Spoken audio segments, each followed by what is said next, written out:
Bienvenidos sean una vez más a este DHL Transportation Forum 2022. Es un placer para mí estar reunido con todos ustedes el día de hoy. Y bueno, las dos sesiones que ya tuvimos han sido muy interesantes y las del día de ayer también han estado increíbles. ¿Tú qué opinas, Mariana? Así es, Sergio, hemos tenido muchas conversaciones muy interesantes, mucho intercambio de ideas y estoy segura que la conferencia que sigue a continuación les va a encantar. Pero antes de presentar a nuestro invitado de lujo, les quiero recordar que pueden elegir el idioma de su preferencia a todos los que nos ven de manera virtual. Solamente lo tienen que seleccionar de la parte inferior en su pantalla. Y por favor, no se olviden de incluir en sus posteos y en redes sociales el hashtag DHLTF2022 para que nos compartan lo que les está pareciendo este forum y hasta el momento. Es más, Mariana, vamos a seguir ahora con la presentación. Perfecto. Bueno, la conferencia que sigue a continuación es el impacto de la economía en la industria del transporte, donde nos acompaña el reconocido economista Raúl Aníbal Feliz Ortiz.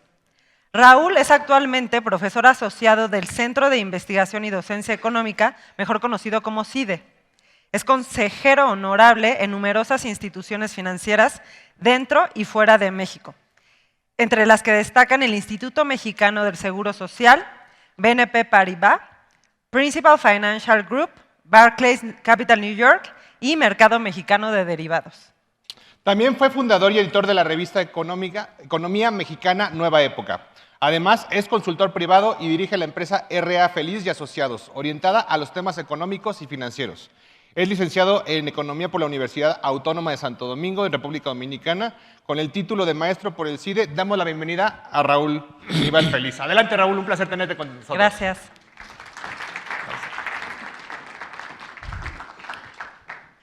Muchísimas gracias a DHL por invitarme a dirigirme con ustedes el día de hoy. Hace unos minutos le comentaba a Alejandra Ríos, que me invitó a esta presentación, que ahora que entré venía a estacionarme, vi los camiones, tractocamiones y camionetas de DHL y tuve la impresión de que estaba, como sucede frecuentemente en mi casa, cuando pido algo a esas tiendas online, que me llega paquetería y me acerco y veo una camioneta amarilla y digo, pues ya llegó el paquete y es DHL, pero no me imaginé que iba a interactuar con DHL, no como cliente, sino como expositor el día de hoy. El tema que nos reúne el día de hoy es un tema: cómo está la economía mexicana, cómo está la economía global, y es un tema complicado. Si ustedes observan el título de mi presentación, es la economía mexicana en 2023, el año que se aproxima, pero en un entorno global de gran incertidumbre. ¿A qué me refiero con esta de la gran incertidumbre? El negocio del pronóstico, que es al que me dedico, el negocio de hacer anticipaciones de lo que va a pasar, siempre ha sido un negocio muy riesgoso, porque uno se compromete a opinar sobre cosas que son difíciles de controlar. ¿Cuánto va a crecer la economía? ¿Cuál va a ser la tasa de inflación? ¿Cuál va a ser el valor del dólar? ¿Cuál van a ser las tasas de interés? Y específicamente, en el caso de ustedes, ¿cuál sería el impacto que estas variables pudieran tener sobre el sector transporte? Es muy difícil, a veces incluso, darle un sentido a los datos históricos. Y mucho más difícil es tratar de generar una visión hacia dónde va la economía. Pero en particular, este particular momento es notablemente complicado. Ustedes saben, estamos en medio de una guerra, una invasión de Rusia a Ucrania, que ha tenido efectos globales sobre el sector de energía, sobre la inflación, sobre las políticas monetarias, y todo eso ha impactado negativamente a la economía. Pero no solamente es la guerra de Ucrania y la invasión rusa a Ucrania, sino que venimos saliendo de un choque real a la economía y a la industria del transporte como no se había visto en un siglo, que es la pandemia de COVID. Entonces, en particular, la economía hoy es un reflejo de una serie de choques complejos. Déjenme enumerarlos rápidamente. 1, el COVID. Afortunadamente, las noticias en este tema son buenas. El COVID está terminando y está dejando de ser una pandemia para convertirse en una enfermedad crónica, pero de la que sabemos cómo tratar y cómo manejar. Entonces, sin embargo, esto detuvo la actividad económica en el año 2020 y luego tuvimos una recuperación, que es en la que estamos en este momento. Todavía estamos en la recuperación post-COVID. Pero esta recuperación revivió un fantasma que no habíamos visto en 40 años, que se llama la inflación. Las tasas de inflación en todo el mundo, en Estados Unidos, en Europa, en el Reino Unido, en los países latinoamericanos, en México, están en sus niveles más altos en 30, 40 años.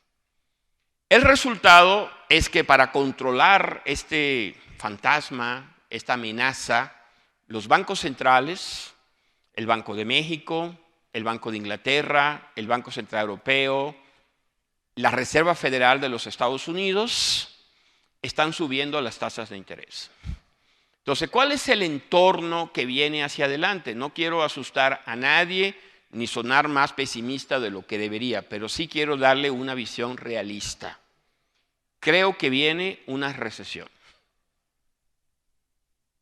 Una recesión no es el fin del mundo. Es parte de la realidad económica. Y, en mi opinión, es necesaria la recesión, o por lo menos una desaceleración de la actividad económica, no en México, sino global, pero que nos va a afectar también aquí a nosotros, aquí en México y el negocio en América Latina. La mala noticia es, viene una recesión como consecuencia de todos los choques que he comentado.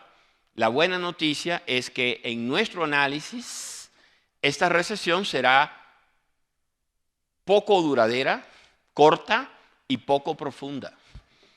Y que para la segunda mitad del 2023 pensamos que ya la vamos a dejar atrás y iniciará un nuevo ciclo de expansión económica en una economía más balanceada, donde ya la inflación esté controlada. Quisiera ilustrar un poquito este tema, cómo los mercados están reaccionando en tiempo real, de hecho hoy mismo, a los eventos que estoy mencionando. Por ejemplo, todos conocemos este índice de acciones, el Standard & Poor's 500. Es el índice de acciones más importante del mundo. Refleja el valor de mercado de las 500 empresas más importantes en Estados Unidos. Aquí vemos, al día de ayer, el mercado registra una caída de 25% de su valor.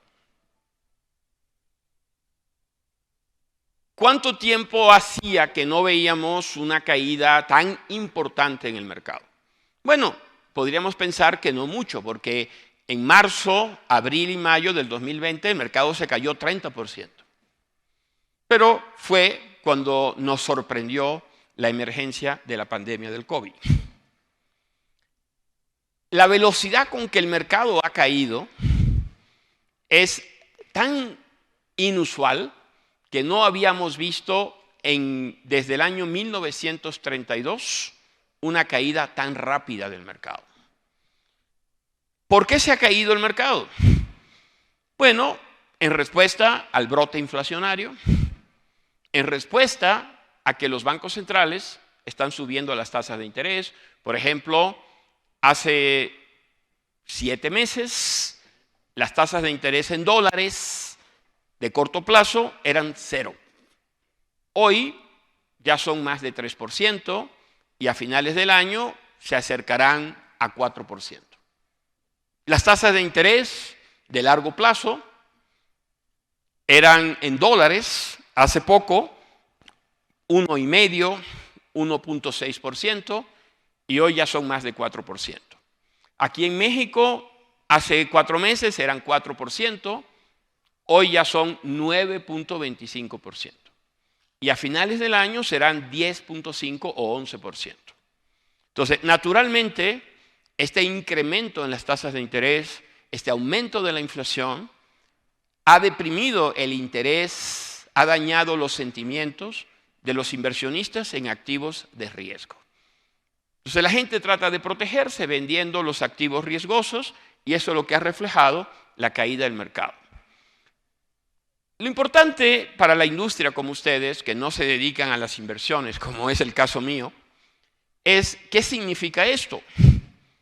Alguien dirá, a mí no me importa porque yo no tengo acciones. Bueno, no tienes acciones quizás, pero eso está diciendo que viene una recesión. Y una recesión significa que viene una caída en la actividad económica. Y es el negocio en el que ustedes están trabajando. Entonces, sí es una señal en ese sentido. Aquí, en esta otra gráfica, le muestro las tasas de interés, usando como referencia el bono del Tesoro de los Estados Unidos a 10 años. Ahí está lo que yo comentaba. El año pasado las tasas eran 1,3% y ahorita son 4%. 4% quizás no es mucho, pero el movimiento en tan poco tiempo de 1,3 a 4% es un cambio radical en el escenario. El precio del petróleo. Ese es un elemento fundamental en la estructura de costo de ustedes. Ustedes son una industria del transporte y el transporte se hace con petróleo, con diésel, con gas. Entonces, el precio del petróleo, aquí lo vemos en esta gráfica, en los últimos 5 años, pues en este momento va a la baja.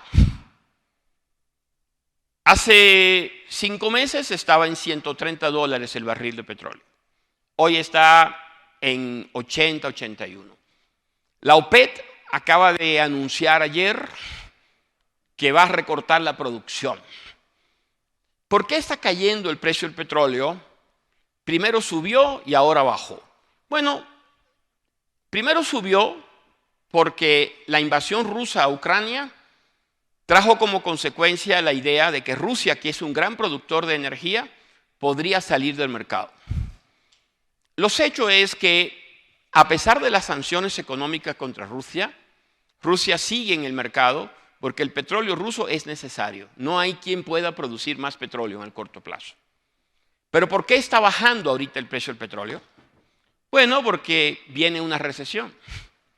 Una recesión es menor actividad económica, menos vuelos, tanto de carga como de personas, por lo tanto, menos combustible. Entonces, lo que está reflejando el mercado es que la recesión va a traer como consecuencia un menor nivel de actividad económica y, dada la oferta de petróleo, una caída en el precio del petróleo.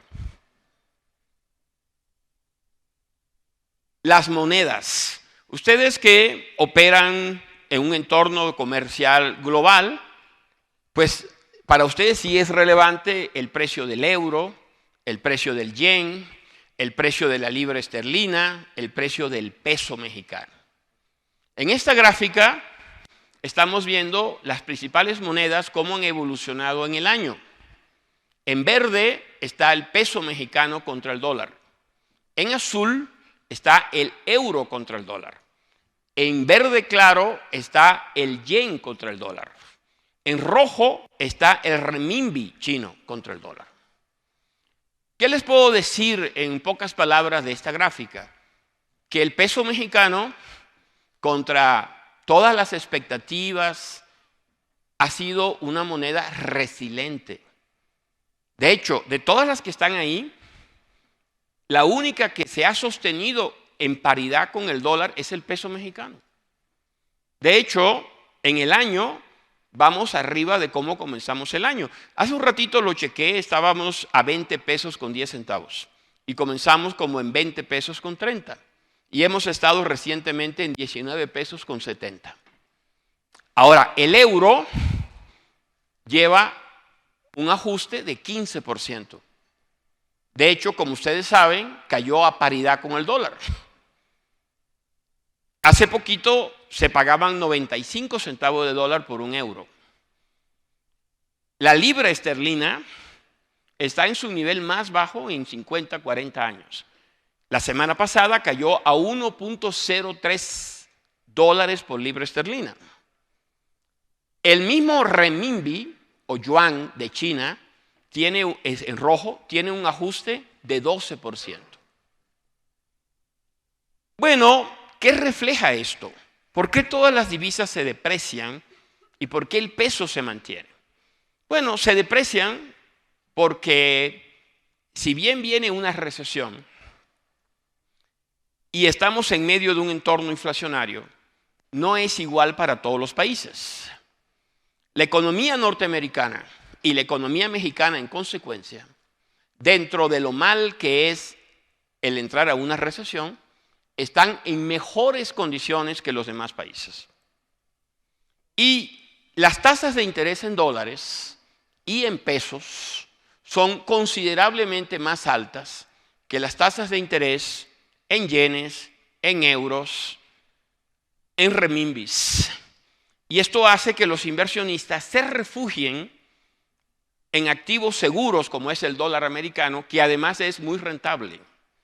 Entonces, eso le genera presión bajista a todas las divisas. Entonces, en resumen, de esta parte de cómo los mercados han reaccionado a estos eventos, les comento que tenemos alta inflación, todavía está creciendo la economía, pero pronto dejará de crecer por un rato. Tenemos tasas de interés que van al alza, tenemos un dólar fortísimo, el nivel más fuerte del dólar frente a las divisas globales en 25 años, y tenemos a un peso mexicano que ha aguantado el vendaval y que ha sido resiliente ante estos choques. Hace unos 2 meses, el Fondo Monetario Internacional publicó un estudio sobre cuánto va a crecer la economía. Hoy, la directora gerente del fondo, hace unas horas, acaba de dar una conferencia. ¿Por qué? Porque la próxima semana se reúnen en Washington la reunión conjunta del Fondo y del Banco Mundial. Y estos números van a cambiar. No se los puedo presentar porque esos todavía son información privada, pero voy a especular de lo que va a decir el fondo la próxima semana. Pero antes, veamos qué dice el fondo, qué decía en julio, ya habiendo analizado el impacto de la guerra en Ucrania. Pues ustedes pueden ver, en 2021, año de recuperación después de la recesión del COVID, la economía creció 6.1%. Seguro ustedes lo vieron en su negocio, un repunte de la actividad económica después de la caída del 2020. 2022, el fondo decía en julio 3.2 de crecimiento este año. 2023, el fondo decía 2.9. Bien, el martes de la próxima semana habrá una nueva tabla. ¿Cuánto creo que va a decir el fondo que vamos a crecer 2022? No 3.2, yo diría 2.7. ¿Cuánto va a decir el fondo que vamos a crecer en 2023? No 2.9, yo diría 2%. Es decir, que si bien viene una recesión el próximo año, la economía mundial va a crecer. Va a crecer cerca de 2%. ¿Cuánto crece la economía normal en un año típico? Lo normal es que crezca 3.5. Este año va a ser 2.7 y el próximo año será 2. Y ya a partir del 2024, 25, 26, regresaremos a la tendencia de crecimientos de 3.5.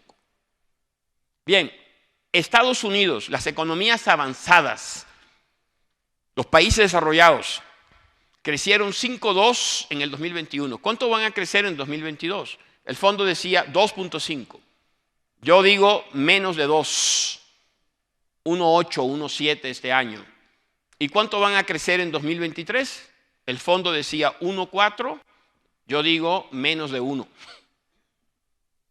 El crecimiento se va a sentir como que la economía no crece en los países desarrollados el próximo año. Las economías emergentes también van a bajar su ritmo de crecimiento, pero será sustancialmente más alto que el de las economías desarrolladas. En particular, una economía que nos interesa mucho a nosotros es Estados Unidos, por razones obvias. Ustedes pueden ver cuál es la estimación que tenía el fondo para Estados Unidos, que el año pasado creció 5.7, que este año iba a crecer 2.3 y el próximo año 1. Bueno, nuestro estimado, el mío, es que este año Estados Unidos crecerá 1.7, o sea, 0.5 menos, y el próximo año 0.5%. ¿Cuánto estimaba el fondo que iba a crecer México? Claro que no logran ver, me imagino, estos numeritos tan chiquitos, pero el fondo estimaba un crecimiento de México de 2.4% este año y de 1.2% el próximo año. ¿Cuál es el estimado nuestro? Yo creo que este año México sí va a crecer 2.4%. Va a crecer cerca de 2.4 o 2.3. Pero ¿cuánto va a crecer el próximo año México? ¿1.2? Quizás, pero es optimista. Si nuestro principal socio comercial va a crecer 0.5, yo creo que aún con la resiliencia que muestra la economía mexicana, un estimado más realista es 0.6, 0.7 de crecimiento el próximo año. Entonces, el escenario que viene hacia adelante, y como les decía, es siempre muy difícil hacer pronósticos sobre el futuro. Hay todavía quienes hacen pronósticos sobre el pasado. ¿Qué fue lo que pasó en el pasado? Ese tipo de cosas. Pero si estamos hablando del futuro, es siempre muy complicado. Sin embargo, el tipo de choques que hemos estado enfrentando, nos dice que viene una desaceleración de la actividad económica. En esta gráfica, lo que hago es lo siguiente. Voy a comparar los PIB per cápita, o sea, el nivel de bienestar individual de un ciudadano típico de la Unión Europea, de los países del G7, de los países emergentes de Asia y de América Latina. Y voy a poner en 100, para que sea comparable, el nivel previo al COVID. Entonces ustedes ven que viene el COVID y se caen los niveles de bienestar. En promedio se caen 5%. Viene el 2021 y la economía estaba en recuperación. De todas las regiones, Latinoamérica es la que ha tenido la recuperación más lenta. Y la que ha tenido la recuperación más robusta es los países emergentes asiáticos. Ahora, voy a abordar un tema que está detrás de todo esto que estoy comentando. Este es un índice que elabora la Reserva Federal en Nueva York. Y es un nuevo índice que trata de medir cómo están las condiciones de oferta en las cadenas de suministro global. Ese es exactamente el negocio de ustedes. Parte de la inflación que hoy se tiene que combatir con altas tasas de interés es el resultado de que después de que la economía se desploma en el 2020, los bancos centrales, los ministerios de Hacienda en los países desarrollados generan una serie de estímulos macroeconómicos que hace que la demanda se recupere. Pero estamos apenas saliendo del COVID. Hay puertos cerrados, aeropuertos cerrados, hay trabajadores que no regresan al mercado. Entonces, cuando la demanda surge, la oferta no puede responder tan rápido y los problemas logísticos se vuelven generalizados. Ustedes lo pueden apreciar en esta gráfica, cómo se incrementa. Este índice, cuando sube, significa que hay restricciones de oferta. Y ustedes lo vivieron directamente. La buena noticia es que estas restricciones de oferta, en la medida que el COVID ha dejado de ser un fenómeno, vienen a la baja. Otra forma de verlo es a través de estos índices que seguramente ustedes están familiarizados. El Baltic Index trata de medir cuál es el costo de mover un contenedor entre los principales puertos del mundo, a través de los 3 pasos que ustedes conocen: el Canal de Panamá, el Canal de Suez o el Cabo en África. Aquí ven cómo se dispararon los costos de mover la carga internacional post la salida del COVID en la recuperación. Y la buena noticia es que los precios vienen a la baja. Y muy probablemente van a bajar más si viene una recesión el próximo año.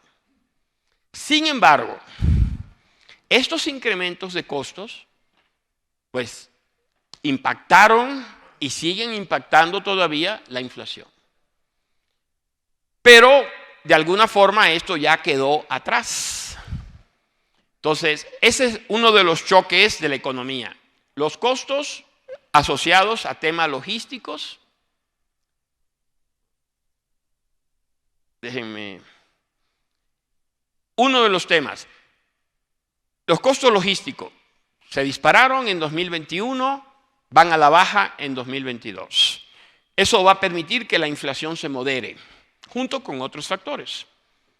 Luego, el COVID.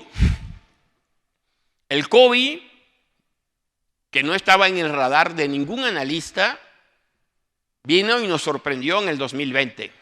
Ahí vemos los números de casos diarios en la economía mundial. Hoy, después de ser más de 3 millones de casos diarios, 4 millones de casos diarios, hoy son 100,000 casos en todo el mundo. Y en particular, si nos enfocáramos en México, aquí están los casos en México,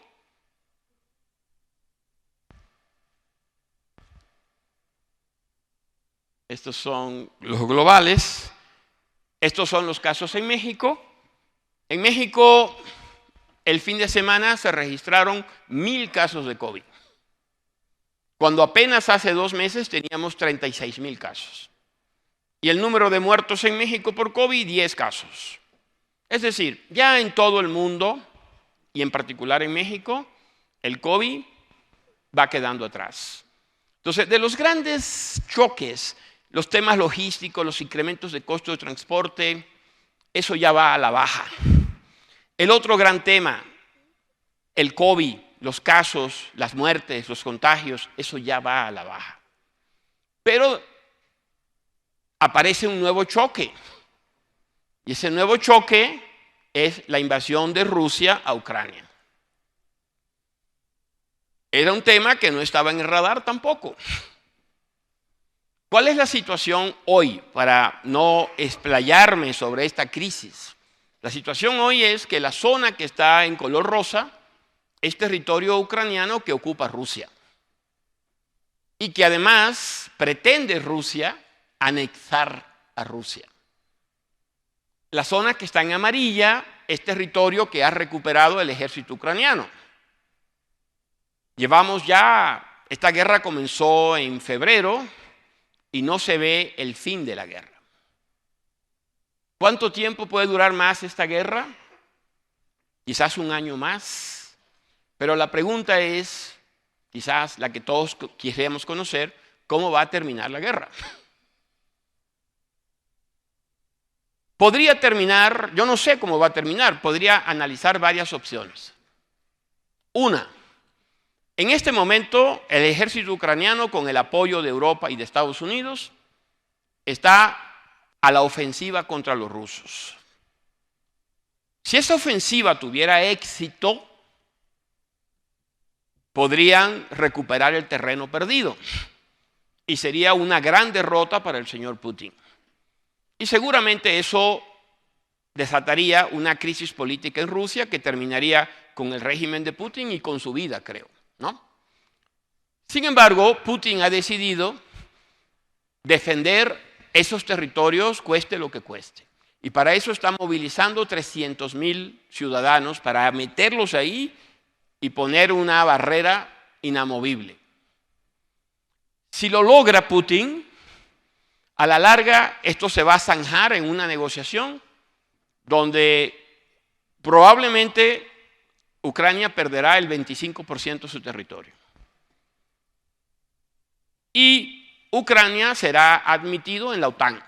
Entonces habrá una nueva frontera de hierro, una nueva muralla de hierro en la frontera de la nueva Ucrania con la antigua Rusia.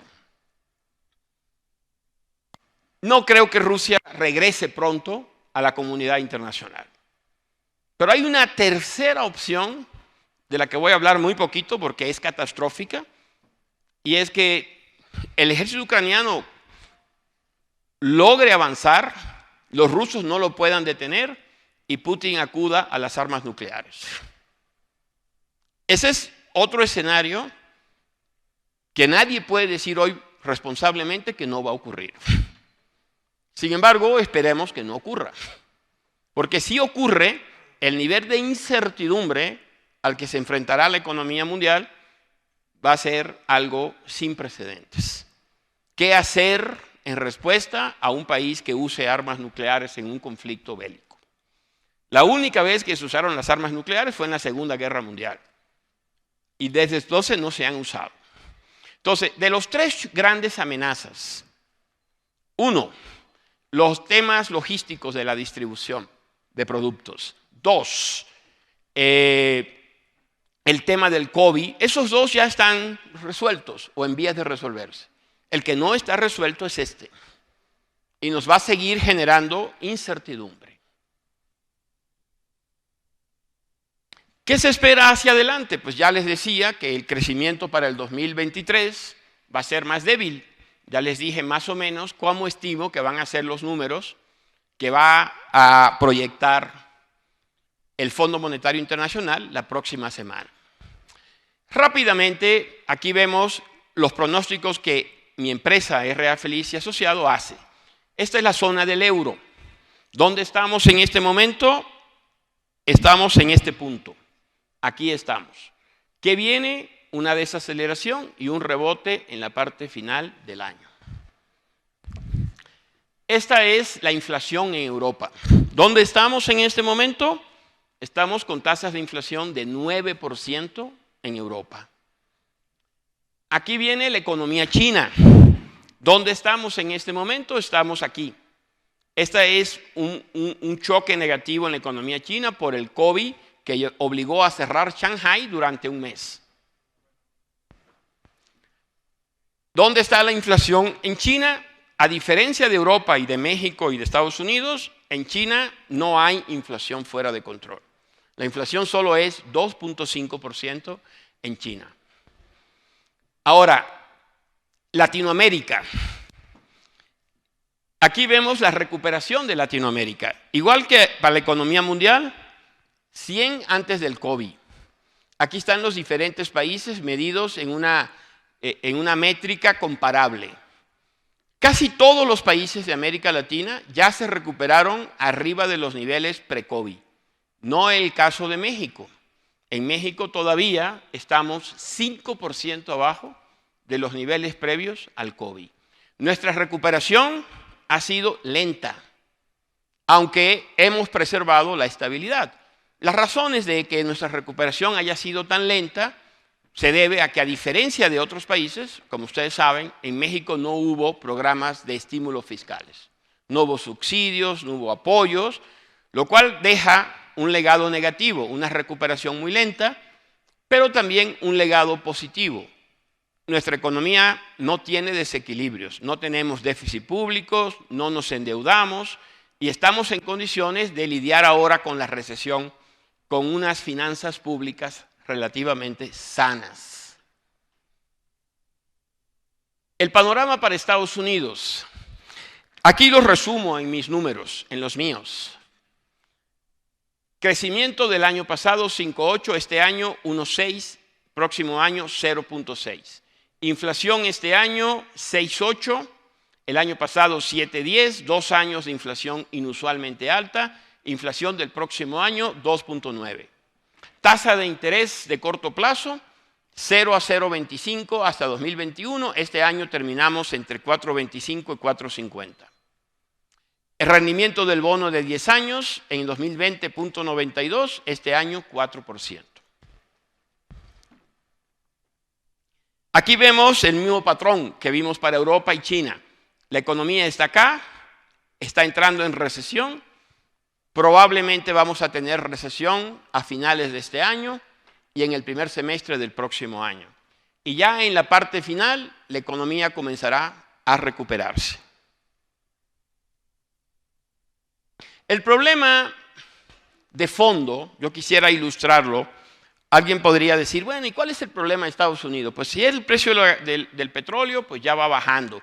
Si son los precios logísticos que presionaron la inflación, ya también se están resolviendo. Bueno, en Estados Unidos la historia es un poco más compleja. Como resultado de la crisis, el gobierno de Biden, cuando llegó, metió un paquete de estímulo a la economía de 2.7 trillones de dólares. Además, el Banco Central Americano bajó las tasas a cero. Entonces, la economía súbitamente se paró y luego rebotó con una enorme fuerza. Enorme fuerza. El problema es que la tasa de desempleo cayó a un nivel que es insostenible. O sea, la crisis en Estados Unidos se está produciendo por sobrecalentamiento de la economía. ¿Cómo sabemos que la economía está sobrecalentada? Ahí le voy a mostrar la relación entre las vacantes que hay en la economía y las personas desempleadas. O sea, en Estados Unidos en este momento hay 10 millones de puestos vacantes. Pero hace 2 meses había 13 millones de puestos vacantes. Es decir, empresas como ustedes tratando de contratar trabajadores. Hace 2 meses, 13 millones. ¿Cuántas personas desempleadas hay en Estados Unidos hoy? 6 millones de personas. Entonces quiere decir que las empresas trataban de contratar 13 cuando solo hay 6 disponibles.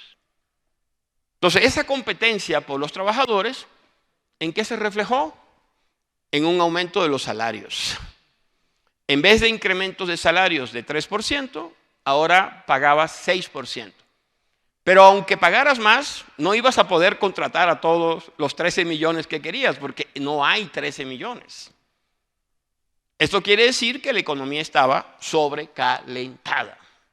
Y ese sobrecalentamiento es el que generaba inflación. Entonces aquí vemos el brote inflacionario en Estados Unidos. ¿A qué se lo podemos atribuir? Aquí viene una atribución. Se lo podemos atribuir a la escasez de trabajadores. Es la zona verde oscura. Se lo podemos atribuir a los precios de la vivienda. La gente queriendo contratar y comprar o rentar una casa. Se lo podemos atribuir a su industria, a las restricciones en las cadenas de suministro que ya se están resolviendo. Y se lo podemos atribuir a los precios de los commodities, energía y alimentos. Esto va hacia abajo, se está resolviendo el tema y esto significa que la inflación finalmente, como lo muestra nuestro indicador que está acá, ese es nuestro pronóstico propio de la inflación. Después de inflaciones de este año de cerca de 7, el próximo año tendremos inflaciones en Estados Unidos de 3%. Ahora, eso, además, es consecuencia de que las tasas de interés en Estados Unidos van al alza. Han subido. Y han subido precisamente para controlar esta situación. En el caso particular, voy a ir ahora, aquí vemos las experiencias de las tasas de interés en Estados Unidos. Esperemos que no llegáramos a esto que hubo en los años 70, donde las tasas de interés de corto plazo en Estados Unidos llegaron a ser de 18%. No esperamos eso. Lo que esperamos es que las tasas alcancen un techo que estaría en 4.5, máximo 5%. Y luego, a partir de finales del próximo año, comenzarían a bajar. Voy a ir muy rápido ahora a la parte de México. ¿Qué esperamos para México? Nosotros. Bueno, esperamos, el crecimiento económico no se logra ver aquí muy bien, pero el año pasado, 2021, tuvimos un crecimiento cercano al 5%, 4.8%. Y estamos estimando este año 2.4% y el próximo año nuestro pronóstico es 1.1%. ¿Qué esperamos de la inflación? La inflación este año la esperamos en 8.5% y el próximo año en 4.6%. Es decir, la inflación se va a reducir más o menos a la mitad, de 8.5 este año a 4.6 el próximo año. Todavía va a ser mayor que la meta del Banco Central. La meta del Banco Central es 3%. ¿Qué esperamos para las tasas de interés de política de Banco de México? Que este año suban a casi el doble de 2021, de 5.50 a 10.50. Y que el próximo año comiencen a bajar y estén a 9.50. ¿Qué esperamos para el tipo de cambio del peso dólar? Estimamos que este año van a cerrar el dólar en 20.60 y el próximo año en 21.10. Aquí podemos ver qué espera esta encuesta que se hace entre otros consultores, 30 consultores que le hace esa pregunta a Citibanamex. Ellos esperan que la economía mexicana crezca este año 2% y el próximo año 1.2%, que la inflación este año sea 8.40 y el próximo año 4.70, que el tipo de cambio este año sea 20.60 y el próximo año 21.40, que la tasa de fondeo sea 10, la tasa de Banjico, y el próximo año 9.25. Eso esperaban el 20 de septiembre, pero ayer salió la encuesta nueva. ¿Y cómo cambió esa encuesta? Para el crecimiento económico, el mismo número. Para la inflación, 8.50, que es lo que tenemos nosotros, 4.70. Para el tipo de cambio, los mismos números, 20.60, 21.40. Y para la tasa de Banjico, la suben a 10.5%. Esto es lo que estimamos nosotros en gráfica del crecimiento de México. Pero en esta gráfica, ya que estoy a punto de terminar, en esta gráfica quisiera mostrar la recuperación del PIB en México. Estos eran los niveles que estábamos cuando vino el COVID. Este en la economía y este en el sector de ustedes, en el sector transporte. Entonces llega el COVID como un choque y se desploma la economía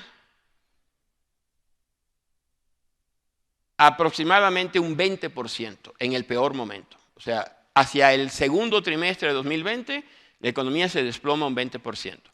Y aquí el sector transporte se desploma casi 35%. Es decir, el desplome naturalmente en el sector transporte es mayor. Casi el doble del desplome que tuvo la economía mexicana. Luego viene la recuperación post-COVID y aquí estamos. Desafortunadamente, la recuperación de México por muchos factores ha sido lenta. Y todavía esta sería la línea de tendencia donde deberíamos estar si hubiésemos regresado a crecer como veníamos creciendo antes. Lo cual no era mucho. México ha sido siempre un país de crecimiento lento, 2% de crecimiento.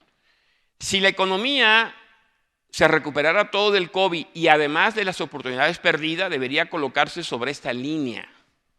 Y estamos 5-6% abajo de la línea de tendencia. Pero regresamos al PIB anterior al COVID. Ya estamos en el PIB anterior al COVID. Pero eso no debería ser consuelo, porque 3 años después estamos donde estábamos en el 2019.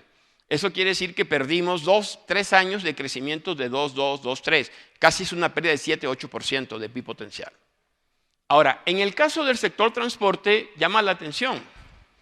La recuperación no solo es a los niveles del PIB previo, sino que estamos sobre la línea de tendencia. El sector transporte crece un poco más rápido que la economía. La economía crece 2 y el sector transporte crece 3. Entonces, la recuperación de su sector ha sido mucho más rápida que la recuperación de la economía. Y creo que eso tiene que ver con algo positivo que quiero dejar aquí. A pesar de la recesión, a pesar de los incrementos de costos, de tasas de interés, etcétera, todo eso es el ciclo económico. eso pasará. Creo que parte de la recuperación tiene que ver con lo que se conoce como el nearshoring. El nearshoring es un cambio estructural importante. Como consecuencia de la guerra comercial de Estados Unidos con China, como consecuencia de los problemas logísticos que exhibió la pandemia de COVID, e incluso el hecho de que China cerrara Shanghai hace unos 3 o 4 meses, le ha hecho ver a las empresas que la cercanía de los mercados es un tema fundamental. Y en ese sentido, el mercado más grande del mundo es Estados Unidos. Y México está cerca de Estados Unidos. Alguna vez dicen que Porfirio Díaz se refirió lamentándose de la situación y dijo: México tan lejos de Dios y tan cerca de Estados Unidos. Pero ahora podríamos decir, en este mundo de fragmentación de la globalización, México tan cerca de Dios y cerca de Estados Unidos. Eso significa que lo estamos viendo de forma emergente en lo que está pasando con la industria de bienes raíces industriales en el país, en toda la zona de la frontera. Tijuana, Nuevo León, Chihuahua, Tamaulipas. Hay una demanda extraordinaria de espacio de bienes raíces industriales, naves industriales, porque las empresas norteamericanas están incorporando en sus estrategias y planes de inversión los costos de la cercanía y los costos geopolíticos. Y todo esto favorece a México, independientemente de las políticas públicas de corto plazo. Y creo que para ustedes, la industria de transporte, esas son excelentes noticias. Yo no sé si una vez que pase la recesión y que México el próximo año solo crezca 1%, México va a despegar como un tigre o gigante. Eso no lo sé, se ha pronosticado tantas veces y no se ha cumplido.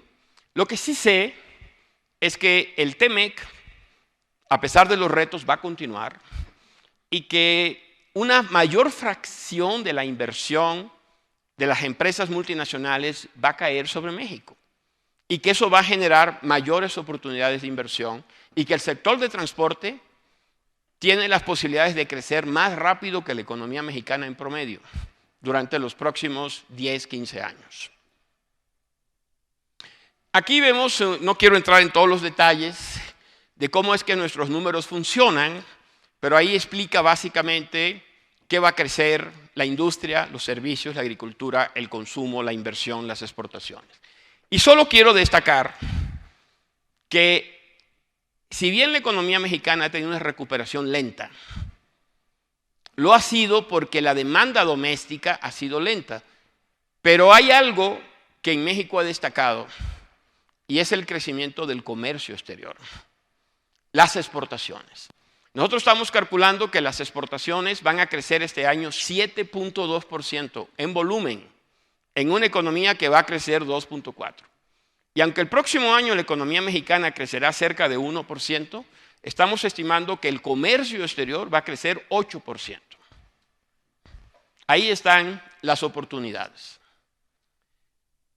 Sobre lo que viene en términos de coyuntura, pues viene la desaceleración. Los indicadores que nosotros desarrollamos nos muestran claramente que siguiendo lo que va a pasar en Estados Unidos, en el mundo, México va a tener una desaceleración importante del crecimiento el próximo año. Quiero ya concluir señalando algunas características de la economía mexicana. En general, el crecimiento global promedio es bajo, 2%, 2%. Y el que viene hacia el próximo año será más bajo, probablemente 0.9% o menos, siguiendo la desaceleración global, necesaria para abatir la inflación. Pero México tiene fortalezas que tal vez sorprendan, que a pesar de este aumento en las tasas de interés en Estados Unidos, a pesar del riesgo de la recesión, tenemos estabilidad. ¿Por qué tenemos estabilidad? Porque México tiene buenas finanzas públicas. Es decir, no me refiero a que la calidad del gasto sea la mejor. Me refiero a que no tiene déficits. Aquí podemos ver los déficits públicos. Déjenme darle hacia atrás. El déficit público que tenemos este año.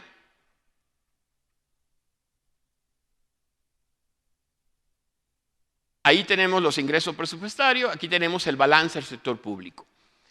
Nosotros pensamos que México va a cerrar este año con un déficit de 2.7% del PIB. Y el balance primario, que es el balance del gobierno sin incluir los intereses, va a estar en cero. Además, no solo es que tenemos finanzas públicas equilibradas, sino que nuestra balanza de pagos tiene un déficit muy pequeño. Entonces, esto es lo que favorece a México. México tiene balances fiscales muy conservadores de déficit, una deuda pública relativamente pequeña y bien manejada, y como consecuencia del nearshoring, estamos recibiendo niveles de inversión extranjera récord. Este año vamos a recibir casi 40,000 millones de dólares de inversiones en planta y equipo en México. Ciertamente una parte de ese dinero es operaciones especiales de Televisa y de Aeroméxico, que se está capitalizando. Pero si aún lo quitáramos, la operación de Aeroméxico, México va a recibir este año cerca de 34,000 millones de dólares de inversión extranjera y el próximo año 36,000 millones de dólares. Y finalmente, tenemos reservas internacionales casi en niveles récords de 200,000 millones de dólares. Y tenemos una inflación alta. Ahora, esa inflación no es un producto de México. No es que México tiene desequilibrios fiscales o en la balanza de pagos o una moneda que se deprecia de forma estrepitosa. No, es que México es un player de la economía mundial y si Estados Unidos tiene inflaciones que llegaron a 9, si los precios de los alimentos se han disparado en todo el mundo como consecuencia de la crisis y la invasión rusa, México no es una isla. Entonces la inflación que tenemos en México es importada. No es generada domésticamente, es por factores externos. Nuestro Banco Central ha tomado las medidas correctas para evitar que este problema importado se vuelva un problema doméstico, subiendo las tasas de interés. ¿Y qué proyectamos hacia adelante? Que igual que en Estados Unidos, cuando bajen los costos logísticos, los costos de los alimentos, los costos de los combustibles, y se corrija el problema de desequilibrio del trabajo en Estados Unidos, la inflación en México va a bajar. Entonces, en eso se basa nuestro pronóstico de una inflación que va a caer a 4.5% el próximo año, pero que va a terminar este año cerca de 8.5%. Y aquí concluyo con esta presentación, que ya me fui un poquito más allá arriba del tiempo, resumiendo que la coyuntura de corto plazo es complicada e incierta, que hay temas difícil de pronosticar cómo van a terminar la guerra de Ucrania y Rusia, cuál va a ser el settlement final de este conflicto. Que vienen temas que están evolucionándose como la recesión, la inflación, pero que la perspectiva de mediano o largo plazo para México es muy positiva. Sobre todo para el sector transporte, dada el tema global, que es algo que no depende de México, sino global, del reagrupamiento productivo mundial hacia la cercanía con los grandes mercados. Y que México tiene ahí todo para ganar por su cercanía y su relación comercial con los Estados Unidos. Buenos días.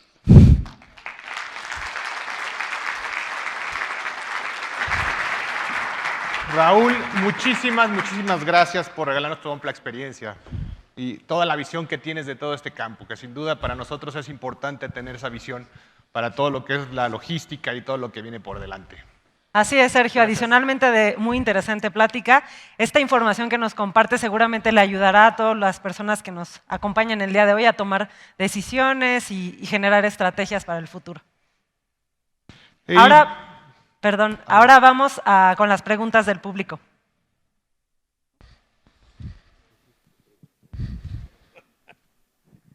Raúl, felicidades. Yo quisiera tu opinión desde la perspectiva de un logístico. En la pandemia pasaron dos efectos importantes, el nearshoring que tú has dicho, después de evaluar los riesgos de tener tan lejos las plantas y ubicarlas aquí.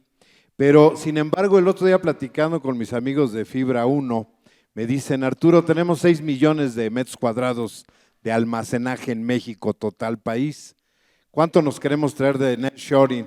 China, por ejemplo, tiene 6,000 millones de metros cuadrados. ¿Quieres traerte el 1%? Necesitamos capacidad. El otro aspecto importante que te quiero comentar, donde quiero tu opinión, es la logística de última milla. Mis cuates de la Asociación Mexicana de Ventas Online me platican que desfasamos 4 años en la historia del comercio electrónico y ya lo estamos viviendo. México ha crecido exponencialmente. Y ahí juega un aspecto importante también en la logística y el transporte.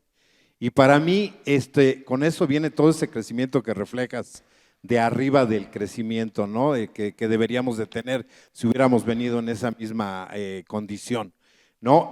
Pero creo que al resumirte, quiero tu opinión en el sentido de decir, creo que lo importante para nosotros, logísticos, transportes, es la velocidad de adaptación de esa demanda-oferta. No hay suficiente oferta de almacenes, no hay suficiente oferta de transporte, ya lo viste, lo escuchaste, tenemos que agilizar, ¿no? ¿Qué opinas?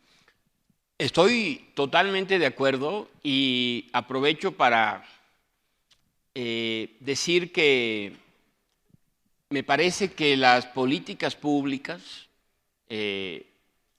no están respondiendo a la velocidad ni con la decisión que este tema requiere.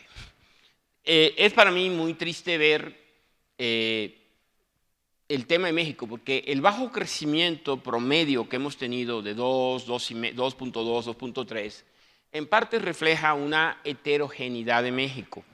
Refleja el hecho de que el sur no participa en el crecimiento. El sur mexicano está estancado desde hace 20 años. Literalmente, el Producto Interno Bruto de la región sur de México es el mismo que hace 20 años. Así que esos crecimientos de 2.2 que tenemos como país no son los crecimientos que tenemos del centro hacia el norte, que son el doble o en algunos estados el triple. Querétaro, a pesar de la ola de criminalidad, el crecimiento del PIB de algunos de esos estados de 6-7%. México lo que necesita es aprovechar este momento para usar este impulso y desarrollar todo el país. Pero esto requiere una gran inversión de infraestructura en las zonas ya desarrolladas donde están llegando la inversión, que es el norte, pero también en el centro y en el sur. Y desafortunadamente el gobierno, con este enfoque muy nacionalista, muy estatista, no está viendo las oportunidades. Para mí hay enormes oportunidades, o sea, si yo fuera, pero naturalmente yo no soy el presidente, yo no estaría usando los pocos recursos que tiene el Estado para sacar petróleo, eso se lo dejaría a los privados, ni para producir electricidad, eso se lo dejaría a los privados. Usaría este dinero precisamente para invertir en infraestructura, para crear y facilitar ese desarrollo, esa oferta que hoy requiere México y que le da una oportunidad para extender los beneficios del Tratado de Libre Comercio hacia todo el país. Entonces, creo que ahí está. Quizás será ya prioridad de la próxima administración, cualquiera que sea, porque desafortunadamente este gobierno, más allá de palabras, yo no he visto acciones concretas de políticas públicas para desarrollar esta necesidad de oferta que tiene México y que es evidente para todo el mundo. O sea, el gobierno debería estar viendo esto y dice, aquí está la oportunidad que se nos está presentando para captar y potenciar la inversión privada durante 20 años. Desafortunadamente no está en el radar de los policymakers en este momento. Raúl, muchísimas gracias por la respuesta y es una lástima que se nos termine el tiempo. La verdad es que quisiéramos seguir haciendo un chorro de preguntas que han llegado del público. Que, por cierto, muchas gracias por estar con nosotros. Y Raúl, muchas gracias por estar con nosotros, te agradecemos muchísimo. Invitamos a Juan Carlos Aderman, por favor, a que les dé un reconocimiento por acompañarnos. Es una pieza de barro negro artesanal. Muchísimas gracias. Gracias. Realizada por artesanos mexicanos desde el municipio de San Bartolo, Coyotepec, en el estado de Oaxaca. Bueno, y es tiempo de dar paso a un breve break. Nos vemos a las 12:10 hora de México, 10 minutitos. Y porque viene un interesante panel que de verdad no se lo quieren perder. El panel se llama Estrategia para una logística competitiva. No se vayan. Nos vemos en breve.